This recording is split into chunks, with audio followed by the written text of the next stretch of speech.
అన్ని డివిజన్లలో అందరి సమన్వయంతో అభివృద్ధి పనులు చేపట్టడం జరుగుతోంది. స్పష్టం చేసిన శాసనసభ్యులు ఎంఎస్ రాజ్ ఠాకూర్.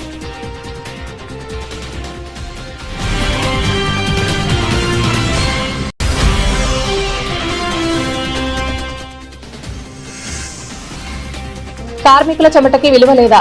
శిథిరాల గదులే ఆవాసం. సిఐటియు నాయకులకు తమ ఆవేదన తెలిపిన కార్మికులు.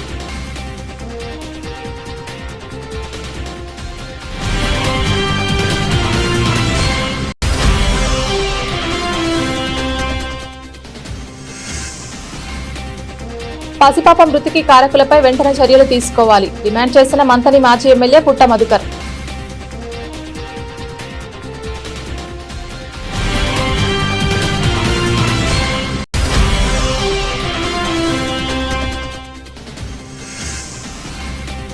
ఈ నెల 27న హైదరాబాద్ లో జరిగే సదస్సును విజయవంతం చేయండి పిలుపునిచ్చిన సిపిఐ ఎంఎల్ న్యూ డెమోక్రసీ జిల్లా నాయకులు.